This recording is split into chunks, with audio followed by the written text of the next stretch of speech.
तो central contract जारी कर दिया गया बीसीसीआई की तरफ से 2024 के लिए, लेकिन दो ऐसे प्लेयर जो कि ऑब्वियस सी बात है कि टॉप 30 खिलाड़ियों में तो जरूर उनको शामिल होना चाहिए था, श्रेयस अय्यर और ईशान किशन। और दुख इस बात को लेकर के है कि भाई श्रेयस अय्यर ने ज़बरदस्त तरीके से वर्ल्ड कप में प्रदर्शन करके दिखाया था, लेकिन उनका भी सेंट्रल कॉन्ट्रैक्ट जो है वो गायब कर दिया गया। मतलब कि वो 30 खिलाड़ी में भी नहीं आ पा रहे, भारत के 30 टॉप खिलाड़ियों में भी उनका नाम नहीं आया और ईशान किशन की तो कहानी खत्म हो गई। इसीलिए मैं इस पर चर्चा करना चाहता हूं कि भाई ये जो जिस तरीके से सेंट्रल कॉन्ट्रैक्ट दिया गया है प्लेयर्स को, और जिस तरीके से अचानक ही रणजी ट्रॉफी को लेकर के, डोमेस्टिक क्रिकेट को लेकर के बड़ी बड़ी बातें की जा रही है, उस पर मैं कुछ डिटेल में आपसे चर्चा करना चाहता हूं। और क्या अब ईशान किशन को भी करुण नायर पार्ट 2 के नाम से जाना जाएगा? क्योंकि अगर 2024 को अगर आप देखें, जिस तरीके से प्लेयर्स को पिक किया गया है, ऋषभ पंत पिछले 1-1.5 साल से क्रिकेट नहीं खेल रहे हैं, लेकिन उनको कॉन्ट्रैक्ट दिया गया है। इसके अलावा देखें तो हार्दिक पांड्या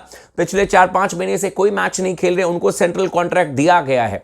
श्रेयस अय्यर जिन्होंने जबरदस्त तरीके से बल्लेबाजी की थी वर्ल्ड कप में अगेंस्ट साउथ अफ्रीका, अगेंस्ट आप देखें तो उनकी सेंचुरी भी है श्रीलंका के खिलाफ में, क्या जबरदस्त तरीके से बल्लेबाजी करके दिखाई थी श्रेयस अय्यर ने, लेकिन अनफॉर्चुनेटली आपने उनको भी सेंट्रल कॉन्ट्रैक्ट से गायब कर दिया। और आपके वर्ल्ड कप की टीम में ईशान किशन भी थी, उससे पहले एशिया कप में ईशान किशन का बड़ा इंपॉर्टेंट रोल था, उससे पहले 2022 में ईशान किशन ने भाई साहब 200 रन मारे थे, आपने उनको भी सेंट्रल कॉन्ट्रैक्ट से गायब कर दिया। अब सवाल यह है कि ये जो नियम कानून है वो सिर्फ ईशान किशन और श्रेयस अय्यर को लेकर के ही है, क्योंकि ये 30 प्लेयर के सूची में तो जरूर आना चाहिए। अगर 15 प्लेयर को कॉन्ट्रैक्ट दिया जाता या 20 प्लेयर को तो समझ में आता, लेकिन देश के 30 प्लेयर में अगर अय्यर का नाम ना हो, अगर ईशान का नाम नहीं हो, तो दैट इज रियली सरप्राइजिंग कि ये चल क्या रहा है। खैर, एक चीज मैं और आपको ये जरूर ध्यान दिलाना चाहता हूं, अभी बहुत बड़ी बड़ी बातें हो रही हैं। जैसे हमारे कैप्टन रोहित शर्मा ने कहा कि जिनके अंदर टेस्ट मैच क्रिकेट खेलने का भूख ही नहीं है,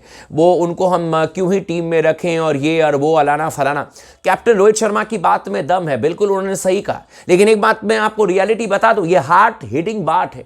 ये बात जो है वो हार्ड हिटिंग जरूर है, लेकिन ये बात आप हमेशा याद रखना, आज जिन खिलाड़ियों में आपको भूख नजर आ रहा है ना, जिन जिन खिलाड़ियों में आज आपको टेस्ट क्रिकेट खेलने की भूख नजर आ रही है ना, वो वही प्लेयर हैं जिनके पास में कोई आईपीएल का बड़ा कॉन्ट्रैक्ट नहीं है। ये बात याद रखना, जिस दिन उनके पास में भी 10-15 करोड़ रुपए का कॉन्ट्रैक्ट आ जाएगा ना, कितनी भूख टेस्ट मैच क्रिकेट को लेकर के ये खिलाड़ी दिखते हैं और कितने भूखे नजर आएंगे, वो मैं भी देख लूंगा, आप भी देख लीजिएगा। ये स्पोर्ट्स टॉक का दावा है, मैं आपको दावे के साथ कह रहा हूं।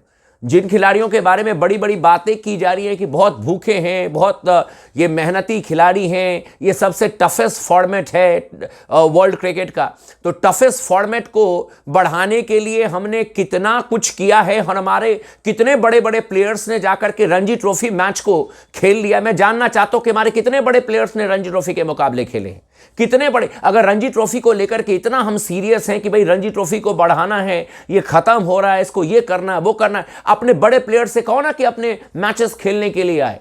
कहा जाए रोहित शर्मा से कि आप जाइए मुंबई के लिए, सेमीफाइनल मैच है, रोहित शर्मा आकर के खेले सेमीफाइनल, देखिए कि कितना बड़ा ये नाम हो जाता है कि रोहित शर्मा मुंबई के लिए सेमीफाइनल मैच रणजी ट्रॉफी में खेल रहे हैं। ये बहुत बड़ा, एक बहुत बड़ी बात हो जाएगी। खेल लेना चाहिए रोहित शर्मा को, सीरीज हम जीत चुके हैं, रणजी ट्रॉफी अगर इतना इंपॉर्टेंट है तो जरूर खेल लेना चाहिए रोहित शर्मा को। लेकिन लास्ट में रोहित शर्मा या विराट कोहली या फिर कोई भी XYZ प्लेयर, किसने आखिरी दफा कोई रणजी ट्रॉफी मैच खेली मुझे याद नहीं है। और जहां तक बात है ये भूख और प्यास की, भाई साहब मैं आपको एक चीज गारंटी के साथ कह रहा हूं, जिन प्लेयर को ये कहा जा रहा है कि इनके अंदर टेस्ट मैच खेलने की भूख है, वो मैंने आपको कह दिया, वो तब तक ही भूख है मेरे दोस्त जब तक उनके पास में कोई बड़ा कॉन्ट्रैक्ट नहीं है। जिस दिन उनके पास में 10-15 करोड़ रुपए का आईपीएल का कॉन्ट्रैक्ट आ जाए ना, उस दिन ये भी ना भूखे होंगे और ना इनको भी टेस्ट मैच क्रिकेट का कोई बहुत ज्यादा खेलने का शौक होगा। मैं बहुत ज्यादा खुल करके तो नहीं बोल रहा हूं, लेकिन आजकल जो टेस्ट मैच क्रिकेट और ये और वो अलाना फलाना हो रहा है, उसके बारे में कभी डिटेल में आपको बताऊंगा। लेकिन क्या मैं गलत बात कह रहा हूं? क्या जिन जिन प्लेयर्स के बारे में अभी चर्चा हो रही है, उनको अगर 10-10, 15-15 करोड़ रुपए का कॉन्ट्रैक्ट दे दिया जाए, क्या उनके अंदर भी वैसी भूख नजर आ जाएगी कि मतलब ये सारी चीजें छोड़ करके टेस्ट मैच क्रिकेट की तरफ देखने लग जाएंगे? भाई साहब, बड़े बड़े प्लेयर्स को हमने रंग बदलते हुए देखे हैं, तो ये सपने दिखाने वाली बातें कम ही होनी चाहिए। लेकिन एक बात तो कंफर्म्ड होगी, मेरे को थोड़ा सा दिल दुखा है, क्योंकि श्रेयस अय्यर टॉप 30 खिलाड़ी में अगर डिजर्व नहीं करते हैं, सरप्राइजिंग है मेरे लिए। ईशान किशन को चलो आपने तो गायब ही कर दिया, लेकिन अय्यर अगर टॉप 30 प्लेयर में अगर आपके किसी भी ग्रेड में आने लायक नहीं है, इसका मतलब है कि there is something really serious happening. और आई डोंट नो कि क्या इन दोनों खिलाड़ियों ने ऐसी बड़ी गलती की है। बट आपका क्या कहना है इसके बारे में आप जरूर बताना। लेकिन मुझे एक चीज लिटरली मैं अभी भी सरप्राइज्ड हूं, मैं अभी भी मुझे समझ में नहीं आ रही है कि ये जो सेंट्रल कॉन्ट्रैक्ट दिया गया है उसमें ऋषभ पंत हैं, फॉर श्योर होने चाहिए, अच्छे प्लेयर हैं, उसमें आपके हार्दिक पांड्या भी हैं जिनके साथ ईशान किशन दिन रात मेहनत कर रहे हैं। लेकिन हार्दिक पांड्या जो हैं वो आपके मतलब टीम में मान करके चलें कि वो हैं आपके स्कीम ऑफ थिंग्स में आ गए, आपके लिए वो सेंट्रल कॉन्ट्रैक्ट में आ गए, हर जगह वो आ गए। लेकिन भाई साहब आपके ईशान किशन का नाम नहीं है, उसके 200 रनों की कोई वैल्यू नहीं बची। और इसमें किसी न किसी का तो बड़ा हाथ है, इसमें कोई शक नहीं है, क्योंकि उनके बनाए गए मुझे ऐसा लगता है कि कुछ लोग चिढ़ते हैं ईशान किशन से। ये बात बिल्कुल फैक्ट है, मैं आपको सच्चाई बता रहा हूं। ईशान के कुछ बहुत सारे लोग हैं, और मैं आज हार्दिक पांड्या की उस बात पर भी सहमत हूं जो उन्होंने ये बात कही है कि जब आप आगे बढ़ते हो तो 15 लोग आपको पकड़ करके खींचने वाले बैठे रहते हैं। ये बात बिल्कुल फैक्ट है। लेकिन ईशान किशन के साथ में ये बात हुई है, ये बात भी एकदम सच है, क्योंकि जब 200 रन मारे मैच में ड्रॉप, एग्जाम्पल सेट किया गया, नहीं भाई नहीं।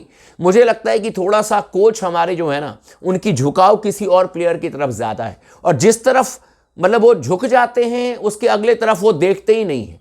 ये बात बिल्कुल कंफर्म्ड कर दी है, और मैं दावे के साथ आपको कह रहा हूं, ये बात आप स्पोर्ट्स टॉक की याद रखिएगा। जो बातें अभी आपको बड़ी अच्छी लग रही है, ये भूख और प्यास और टेस्ट मैच क्रिकेट की, यही सारे प्लेयर, इन सारे प्लेयर को आप मार्क करके रखिएगा। इनमें से अगर कोई T20 का बड़ा प्लेयर बना और उसके बाद भी अगर इनके पास में इतनी भूख रही कि ये टेस्ट मैचेस खेलते हुए नजर आ जाएं और इसी इंटेंसिटी के साथ में खेलते हुए नजर आ जाएं, तो आप मेरा नाम बदल करके रख दीजिए। बहुत सारे प्लेयर्स को देख लिया हमने आते हुए, बहुत सारे प्लेयर्स को, उनमें से 1 ही 2% ऐसे होते हैं जो कि आपको हर समय हर मैच खेलने के लिए अवेलेबल होते हैं। नहीं तो कितनी कमिटमेंट बाकी प्लेयर्स ने करके दिखाई है भारतीय टीम के लिए, वो कहने की जरूरत नहीं है। बुढ़ापे में आकर के सबको कमिटमेंट याद आ जाती है, लेकिन जब बात आती है पिछले 4 साल के अगर आप आंकड़े निकाल करके देखेंगे तो कई सीजन ऐसा हुआ जहां पर कि दिसंबर के मंथ में कई प्लेयर खेलते हुए नजर नहीं आए। यह भी बात आपको दिखना पड़ेगा। कई प्लेयर ऐसे हैं दिसंबर के मंथ में क्रिकेट खेलते हुए नजर नहीं आया भाई साहब। तो इस पर भी थोड़ा सा विचार करना चाहिए। सेंट्रल कॉन्ट्रैक्ट जरूर BCCI ने दे दिया, वहां पर हो गया खेल। करुण नायर पार्ट 2 बना दिया है ईशान किशन को, और श्रेयस अय्यर के जो कंट्रीब्यूशन है उसको भी भूल गए बहुत जल्दी। हम वर्ल्ड कप में जो उन्होंने काम करके दिखाया था उसको हम भूल गए। लेकिन मैं राहुल द्रविड़ से एक सवाल करना चाहता हूं, और आप तमाम लोगों से भी, जब KL राहुल और श्रेयस अय्यर इंजर्ड थे, कौन सा इन्होंने डोमेस्टिक मैच खेल करके भारतीय टीम में वर्ल्ड कप में वापसी की थी और एशिया कप में वापसी की थी? जरा कोई मुझे बता दे, कोई आकर के समझा दे मुझे। या इससे पहले कौन से हमारे बड़े प्लेयर जो हैं वो रेस्ट पर थे और उसके बाद रणजी ट्रॉफी मैच खेल करके कोई वो इंडिया के इंटरनेशनल मैच खेलने के लिए आ गए हों? तो ये अचानक की जो हवा उड़ी है, ये हवा कितने दिन तक रहती है मैं देखना चाहता हूं। और आपका क्या कहना है इसके बारे में आप हमें कमेंट करके जरूर बताइएगा।